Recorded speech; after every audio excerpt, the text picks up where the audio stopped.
Assalamualaikum warahmatullahi wabarakatuh. Perkenalkan, nama saya Siang Reni dengan NIM B301240114. Saya dari kelas C Antropologi angkatan 24. Saya akan melanjutkan review buku Sapiens pada bab 2 untuk memenuhi tugas mata kuliah filsafat antropologi. Langsung saja, yaitu bab 2, yaitu revolusi agrikultur. Nah, bagian pertama yaitu kecurangan terbesar sejarah. Penulis menyebut revolusi agrikultur sebagai penipuan terbesar dalam sejarah. Mengapa? Karena meskipun pertanian meningkatkan populasi, ia justru menurunkan kualitas hidup individu. Manusia bekerja lebih keras, makan lebih buruk, dan menjadi lebih rentan terhadap penyakit. Bab ini mengundang kita untuk mempertanyakan makna kemajuan. Apakah kenyamanan kolektif lebih penting daripada kesejahteraan individu? Dalam konteks budaya Jawa, bisa dibandingkan dengan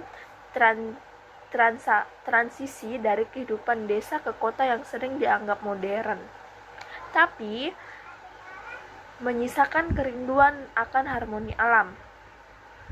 Penulis menyebut bahwa bukan manusia yang menaklukkan gandum, tetapi gandumlah yang menaklukkan manusia, karena manusia mulai hidup demi tanaman itu. Bagian selanjutnya yaitu membangun piramida.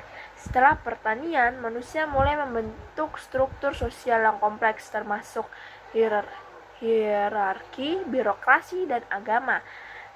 Penulis menyebut bahwa banyak institusi besar dibangun atas dasar mitos dan imajinasi kolektif. Bab ini sangat relevan untuk melihat bagaimana tatanan sosial dipertahankan melalui praktik simbolik dan narasi. Misalnya, ritual keagamaan atau sistem kasta bukan hanya struktur, tapi juga cara berpikir dan bertindak. Nah, contoh menariknya yaitu piramida Mesir bukan hanya bangunan fisik, tapi simbol kekuasaan dan keabadian yang dibentuk oleh kepercayaan kolektif. Kemudian ada bagian ketiga yaitu memori kelebihan muatan. Dengan munculnya masyarakat agraris, manusia mulai menciptakan sistem penulisan untuk menyimpan informasi.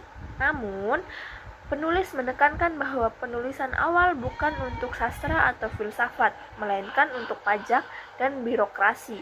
Bab ini bisa menjadi dasar untuk teori tentang bagaimana teknologi informasi awal justru memperkuat kontrol sosial. Penulisan bukan alat pembebasan, tapi alat pengawasan. Dalam tradisi Jawa, sistem pengetahuan seperti primbon atau babad juga berfungsi sebagai penyimpan memori kolektif, meskipun dengan cara yang lebih naratif dan spiritual. Kemudian ada bagian terakhir, yaitu tiada keadilan dalam sejarah. Penulis mengungkap bahwa struktur sosial yang muncul pasca revolusi agrikultur seringkali tidak adil. Kasta, kelas, dan gender menjadi alat pembeda yang tidak selalu berdasarkan kemampuan, tetapi juga konstruksi sosial. Bab ini membuka ruang untuk diskusi tentang ketimbangan sosial sebagai produk sejarah, bukan kodrat.